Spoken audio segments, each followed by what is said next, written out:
2013 की बात है।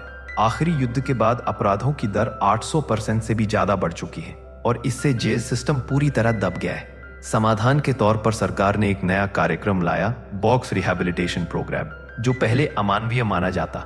इस प्रोग्राम में कैदियों के पास दो ही रास्ते होते हैं, या तो वो खुद इच्छा से तुरंत खत्म हो जाना चुनते हैं या अपनी पूरी सजा एक छोटे से बॉक्स के अंदर बिताते हैं।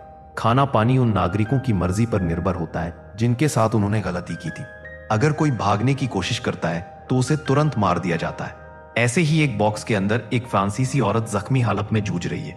उसे 4 साल की सजा सुनाई गई थी और अभी उसके पास 2 साल से कुछ ज्यादा समय बाकी है। उसके बर्तन में पानी खत्म हो चुका है और जब वो हैच खोलकर देखती है तो खाने की जगह उसे एक रेजर मिलता है। कुछ देर हिचकिचाने के बाद वो हार मान लेती है और आखिरकार रेजर से अपनी जिंदगी खत्म कर लेती है। ऑस्ट्रेलिया के पास एक पथरीले टापू पर किनारे के पास कई बॉक्स रखे हुए हैं। एक दिन 2 बच्चे खेलते खेलते रबर बैंड की गेंद एक बॉक्स पर फेंक देते हैं, जिससे अंदर सो रही औरत अचानक जाग जाती है। यह है कैदी नंबर 13। वो देखती है कि उसके हाथ पैर रस्सियों से बंधे हुए हैं, तो वो अपने दांतों से खींचकर उन्हें खोलती है और आखिरकार खुद को आजाद कर लेती है। उसे 7 साल की सजा मिली है और आज उसका पहला दिन है। तभी बॉक्स की दीवार पर लगी एक लाइट बीप करती है और एक छोटा सा हैच खुलता है। 13 बाहर झांकती है और देखती है कि वही बच्चे दूर जाते हुए नजर आ रहे हैं। सिर्फ एक पल में लाइट दोबारा बीप करती है और हैच बंद हो जाता है। 13 आजादी की भीख मांगती है, लेकिन तभी बॉक्स में एक स्क्रीन चालू हो जाती है। उस पर वीडियो चलता है जिसमें उसे नियम समझाए जाते हैं। अंत में स्क्रीन कहती है कि वो वही है जहां उसने खुद चुना है। यह सुनकर 13 टूट जाती है। गुस्से और दर्द में वो दीवारों को पीट पीट कर चिल्लाती है कि वो बेगुनाह है। रोते चिल्लाते हुए आखिरकार उसकी ताकत जवाब दे देती है और वो थक कर सो जाती है। कुछ देर बाद हैच दोबारा खुलता है तो 13 जल्दी से अपना बर्तन बाहर निकाल लेती है, उम्मीद में कि शायद खाना मिलेगा, लेकिन कुछ नहीं होता। फिर वो बॉक्स के हर कोने को ध्यान से टटोलने लगती है, शायद कोई रास्ता मिल जाए बाहर निकलने का। लेकिन जैसे ही वो किसी जगह पर ज्यादा देर तक हाथ लगाती है, उसे हल्का सा झटका लगता है। इसके बावजूद वो हार नहीं मानती और तब तक खोजती रहती है जब तक देखने के लिए कुछ बचता ही नहीं।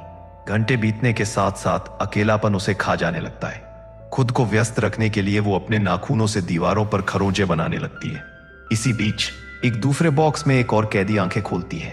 उसे 2 साल की सजा मिली है और अभी भी 500 से ज्यादा दिन बाकी है। कभी कभी उसे एक अजीब सी आवाज सुनाई देती है, जैसे कोई पूछ रहा हो, अभी जिंदा हो? एक शाम वो कैदी बॉक्स की लाइट पैनल से छेड़छाड़ करने की कोशिश करती है, लेकिन तुरंत ही कैमरा उसे पकड़ लेता है। अलार्म बज उठता है और एक ठंडी आवाज गूंजती है, एक्सटर्मिनेशन शुरू होने वाला है। कभी छत से लोहे की छड़ नीचे की ओर सरकने लगती है। कैदी घबराकर चीखने लगती है और खुले हुए हैच से मदद की गुहार लगाती है, लेकिन कोई जवाब नहीं मिलता। वो जमीन पर लेट जाती है और डर के मारे देखती है कि लोहे की छड़ें धीरे धीरे उसके चेहरे के पास तक आ गई हैं। तभी वो अचानक रुक जाती है। स्क्रीन पर दिख रही गिनती और आवाज गड़बड़ाने लगती है। औरत के चेहरे पर हल्की सी मुस्कान आ जाती है। उसे लगता है अब सब खत्म हो गया, लेकिन बदकिस्मती से गड़बड़ी ठीक हो जाती है और लोहे की छड़ें आगे बढ़कर उसे कुचल देती हैं। अगली सुबह 13 फिर से अपने बॉक्स के हर कोने की जांच करती है, लेकिन उसे कोई काम की चीज नहीं मिलती। तभी बारिश शुरू हो जाती है। वो अपना बर्तन हैच के पास रख देती है ताकि पानी इकट्ठा हो सके और आखिरकार उसे पीने के लिए पानी मिल जाता है। कुछ समय बाद 13 झपकी से उठती है जब उसे एक आवाज सुनाई देती है। एक छोटी लड़की हैच के पास खड़ी होकर उससे उसकी सजा के बारे में पूछती है। जब उसे पता चलता है कि 13 को 7 साल मिले हैं तो वो मान लेती है कि ये कोई राजनीतिक कैदी होगी। लड़की बर्तन को ताजे पानी से भर देती है और एक छोटा बैग देती है जिसमें खाने की गोलियां होती हैं, जिन्हें 13 तुरंत खा लेती है। लड़की उसे याद दिलाती है कि हर कैदी का भविष्य नागरिक ही तय करेंगे, और जब 13 कहती है कि वो बेगुनाह है तो लड़की उसकी बात पूरी तरह अनसुनी कर देती है। वक्त गुजरता जाता है और 13 को महसूस होने लगता है कि उसका दिमाग साथ छोड़ रहा है। अकेलेपन का बोझ वो अब और नहीं सह पाती, इसलिए वो रस्सी उठाती है और अपनी जान लेने की कोशिश करती है। कुछ सेकंड तक वो सांस नहीं ले पाती, लेकिन जैसे ही मौत करीब आती है उसके हाथ रस्सी छोड़ देते हैं। टूटकर वो रोने लगती है, ये समझते हुए कि अपनी मौत पर भी उसका कोई बस नहीं है। कुछ महीने बाद भी 13 जिंदा है और उसी बॉक्स में कैद है। उसे अखबार के टुकड़े में कुछ बीज दिए गए हैं। वो उन्हें अपने बर्तन में डाल देती है और अखबार को हैच के पास रखकर धूप में दिखाने लगती है। लेकिन उसमें छपे लेख ऐसी भाषा में हैं जिसे वो पढ़ नहीं सकती।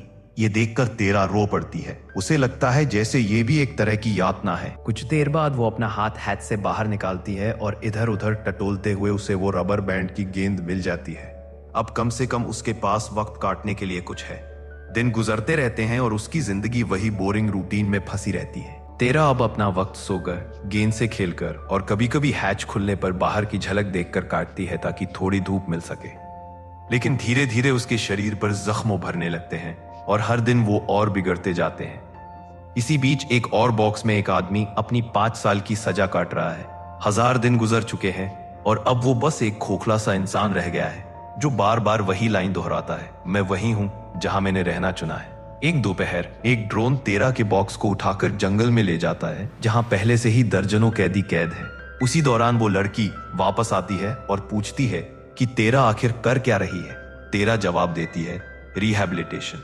लड़की बताती है कि वो शेक्सपियर पढ़ रही है जिसे कुछ समय पहले से बैन कर दिया गया है। तेरा ये नाम तो नहीं जानती, लेकिन साफ करती है कि वो पढ़ना जानती है, बस बॉक्स के अंदर उसे पढ़ने की इजाजत नहीं है। वो लड़की कहती है कि किताबों के बिना कभी भी असली सुधार नहीं हो सकता। फिर वो तेरा का हाथ पकड़ती है और रोमियो एंड जूलियट से एक लाइन सुनाती है। तेरा को वो बात बहुत खूबसूरत लगती है और वो उम्मीद करती है कि काश एक दिन उसे भी इसे पढ़ने का मौका मिले। लड़की उसे किताब देने की कोशिश करती है, लेकिन तेरा मना कर देती है क्योंकि वो कोई मुसीबत नहीं चाहती। इसके बदले लड़की उसे थोड़ा खाना देती है और वादा करती है कि वो दोबारा आएगी और उसे पढ़कर सुनाएगी। लड़की के जाने के बाद भी तेरा उसके स्पर्श और उसके होठों के बारे में सोचती रहती है और इसी ख्याल में वो खुद को छूने लगती है, जबकि कैमरा उसकी हर हरकत रिकॉर्ड कर रहा होता है। कैद का 1 साल पूरा होने के बाद तेरा एक थैले से बीज खा रही होती है, तभी उसे उनमें छुपी एक छोटी सी किताब मिलती है। वो कैमरे से मुंह फेर कर लेट जाती है और धीरे से किताब खोलती है। उसके चेहरे पर खुशी फैल जाती है जब पता चलता है कि ये रोमियो एंड जूलियट है। किताब की शायरी जैसी पंक्तियां पढ़कर उसे थोड़ी उम्मीद महसूस होती है। अगली बार जब उसे ताजा पानी मिलता है तो वो अपने शरीर को धोती है और घावों को भी साफ करती है ताकि इन्फेक्शन से बच सके। जख्म छूना बेहद दर्दनाक होता है, लेकिन वो हिम्मत करके सह लेती है, फिर गंदा पानी बाहर फेंक देती है। कैमरा इस हरकत को पकड़ लेता है और सिस्टम इसे पानी बर्बाद करना घोषित कर देता है। नतीजा ये होता है कि उसका बॉक्स वापस तट पर ले जाया जाता है। कुछ समय बाद लड़की फिर मिलने आती है और हैरानी से पूछती है कि आखिर तेरा ने ऐसा क्या किया था जिसकी वजह से उसे यहाँ शिफ्ट कर दिया गया। जवाब देने के बजाय तेरा उससे पूछती है कि वो कैसे तय करती है कि किस कैदी को खाना देना है।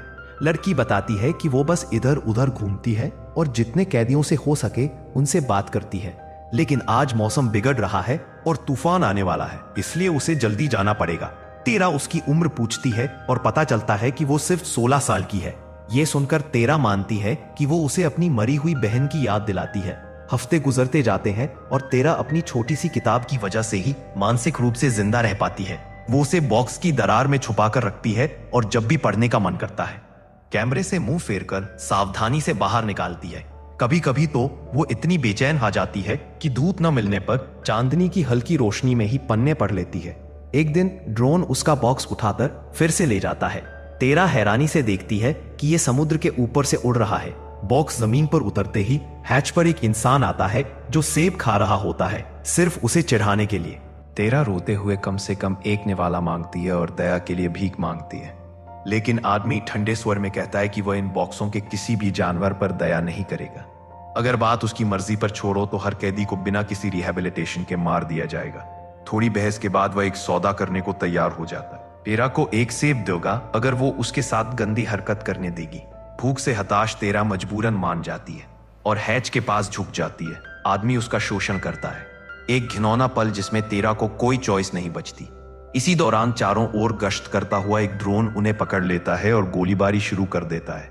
आदमी उसी समय मर जाता है और एक गोली बॉक्स के अंदर चली आती है जिससे तेरा की टांग घायल हो जाती है। दर्द के बावजूद वह बाहर तक पहुंचकर सेब छीन लेती है और भूख में उसे निगलने लगती है। पर बुरा हाल तब होता है जब पता चलता है कि सेब कीड़े भरे हैं और उसे उल्टी हो जाती है। रात को अलार्म बज उठता है। एक आवाज बताती है कि खाना के लिए सौदा करना नियमों के खिलाफ है, इसलिए सजा के तौर पर तेरा को 7 दिन की अनिद्रा दी जाएगी। ये उसके लिए आखिरी चेतावनी है। अगर वह फिर नियम तोड़ेगी तो उसे मार दिया जाएगा। बॉक्स के अंदर एक तेज सफेद रोशनी जला दी जाती है और अलार्म एक पल के लिए भी बंद नहीं होता, जिससे अगले 7 दिन तक तेरा सो ही नहीं पाती। वो अपनी शर्ट से आंखें और कान ढकने की कोशिश करती है, लेकिन कोई फायदा नहीं होता। दिमाग धीरे धीरे टूटने लगता है और वो सिर्फ झुंझलाकर चिल्ला सकती है। कभी कभी अलार्म कुछ सेकंड के लिए रुकता है और तेरा जैसे ही आंखें बंद करके सोने की कोशिश करती है, अलार्म तुरंत फिर बज उठता है। इसी अनिद्रा वाले हफ्ते में उसकी कैद को पूरे 2 साल हो जाते हैं। कुछ समय बाद तेरा हैरानी से देखती है कि बॉक्स के बाहर लोग अपनी जिंदगी खुशी से जी रहे हैं, जैसे उसकी मौजूदगी का कोई मतलब ही नहीं। अचानक वो आवाज ऐलान करती है कि उसकी सजा गलत थी और नागरिकों ने उसे रिहा करने का फैसला किया है। हैच पर एक खूबसूरत औरत का चेहरा दिखाई देता है और किसी तरह वो अंदर प्रवेश कर जाती है। तेरा को लगता है कि उसने उसे पहले कहीं देखा है, लेकिन पहचान नहीं पाती। वो औरत एक सोफे पर बैठकर हाथ में चाय का कप घुमा रही होती है और बड़े आराम से बताती है कि यह सब एक भ्रम है। तेरा को रिहाई नहीं मिल रही। असल में ये खूबसूरत औरत वही है जैसी तेरा अपनी गिरफ्तारी से पहले दिखती थी। वो बताने लगती है कि इंसानी दिमाग किन किन तरह की मानसिक ऊंच नीच से गुजर सकता है और फिर पागलों की तरह हंसने लगती है, जबकि तेरा दर्द में रोती रहती है। आखिरकार जब बॉक्स की आवाज ये घोषित करती है कि सजा खत्म हो चुकी है, तब जाकर तेरा सो पाती है और वह भ्रम गायब हो जाता है, लेकिन उसके मन में गहरी चोट छोड़ जाता है। कुछ रातों बाद तेरा आसमान में आतिशबाजी देखती है। बॉक्स की आवाज बताती है कि नया साल शुरू हो गया है और जश्न मनाने के लिए नागरिकों ने बॉक्स में कैद सभी कैदियों को माफी देने का फैसला किया है, सिवाय उनके जिन्हें राजनीतिक आधार पर सजा मिली है। इसका मतलब है कि तेरा अब भी बाहर नहीं जा सकती। उसी रात उसे महसूस होता है कि उसके दांत टूटने लगे हैं। कुछ दिनों बाद एक बूढ़ी औरत तेरा के बॉक्स के बाहर दिखाई देती है और हाफती हुई एक जंग लगी रेजर से दीवार पर थक थक करती है, फिर बोलना शुरू करती। वो बूढ़ी औरत बताती है कि उसने अपनी जिंदगी के 15 साल एक बॉक्स में गुजारे हैं और उसी तजुर्बे ने उसे आज की हालत तक पहुंचाया है। जाते जाते वो तेरा को वही जंग लगी रेजर पकड़ा देती है और कहती है कि उसे अब खुद से नफरत होने लगी है। तेरा उस ब्लेड को अपनी त्वचा पर टिका कर देखती है, लेकिन उसमें इस्तेमाल करने की हिम्मत नहीं जुटा पाती। कुछ समय बाद फिर वही शेक्सपियर पढ़ने वाली लड़की आती है। इस बार तेरा को कुछ पल लगते हैं ये समझने में कि वो कोई भ्रम नहीं बल्कि सचमुच सामने खड़ी है। लड़की बर्तन में ताजा पानी भरती है, उसका हाथ छूती है और किताब की लाइन सुनाती है। इस बार तेरा उस लाइन को आगे बढ़ा देती है। महीनों बीतते हैं और अब तेरा का पेट साफ नजर आने लगा है। सेब वाले आदमी की वजह से वो गर्भवती हो चुकी है। अगली बार जब लड़की मिलने आती है तो वो बताती है कि उनकी समुदाय की लोग तेरा को बचाना चाहते हैं और चाहते हैं कि उसकी सजा वो लोग अपनी निगरानी में पूरी करवाएं। लेकिन उसकी ये बात सुनते ही अलार्म बज उठता है और हैच तुरंत बंद हो जाता है, जबकि लड़की घबराकर वहां से भाग जाती है। तेरा अपने टूटे हुए मौके पर बस तड़प कर चिल्ला सकती है। कुछ हफ्ते गुजरने के बाद एक नया आदमी हैच के सामने आता है। वो देखता है कि तेरा प्रेग्नेंट है और उसकी सजा के अब भी 4 साल बाकी है। वो आग में जलते एक बॉक्स की तरफ इशारा करके पूछता है कि क्या तेरा दया को पहचान भी पाएगी। उसके मुताबिक तेज मौत ही वो चीज है जिसकी तेरा को मांग करनी चाहिए, लेकिन तेरा उसका ऑफर ठुकरा देती है। कुछ समय बाद तेरा को छत से पानी की बूंदें टपकती नजर आती हैं। वो हाथ बढ़ाकर एक ढीला स्क्रू खोल लेती है। पहले उसी से अपने नाखून रगड़कर तराशती है, फिर स्क्रू नीचे गिरा देती है। इसके बाद वो स्क्रू से बने उस छोटे छेद को खरोंचकर बड़ा करने की कोशिश करती है, उम्मीद में कि शायद कोई रास्ता निकले। कई महीने बीतते हैं और तेरा को प्रसव पीड़ा यानी लेबर पेन शुरू हो जाता है। तेरा घुटनों के बल बैठ जाती है और दर्द सहते हुए जोर लगाती है जब तक कि बच्चा जन्म नहीं ले लेता। वो अपने बच्चे को अपने पास कसकर पकड़ती है और नाल को अपने दांतों से काटती है। उसी पल अलार्म बज उठता है और बॉक्स की आवाज ऐलान करती है कि तेरा ने एक और नियम तोड़ दिया है। उसने बॉक्स में दूसरा जीव ला दिया है, इसलिए उसे समाप्त करना जरूरी है। अचानक गैस बॉक्स में भर जाती है और तेरा को नींद में डाल देती है। जब तेरा उठती है तो उसे पता चलता है कि उसका बच्चा ले लिया गया है। वो चीखती है, टूट जाती है और अपने बच्चे को वापस पाने के लिए भीख मांगती है। 4 साल की कैद के बाद भी भारी तूफान और समुद्र की बड़ी लहरें बॉक्स पर लगातार प्रहार करती रहती हैं। तेरा द्वारा बनाए गए छेदों की वजह से पानी लगातार अंदर गिरता है और लाइट पैनल को प्रभावित करता है। जब तेरा हाथ बढ़ाकर कोई उपयोगी चीज खोजने की कोशिश करती है तो सिस्टम पानी की वजह से ग्लिच कर जाता है और उसका हाथ हैच के बीच में फंस जाता है। दर्द से चीखते हुए तेरा बार बार अपना हाथ खींचने की कोशिश करती है, लेकिन निकाल नहीं पाती और उल्टा अपनी चोट और बढ़ा लेती है। कुछ ही देर में सिस्टम फिर से गड़बड़ाता है और हैच खुल जाता है, जिससे उसका हाथ छूट तो जाता है लेकिन वो बुरी तरह टूट चुका होता है। कुछ समय बाद तेरा को एक कीड़ा दिखाई देता है।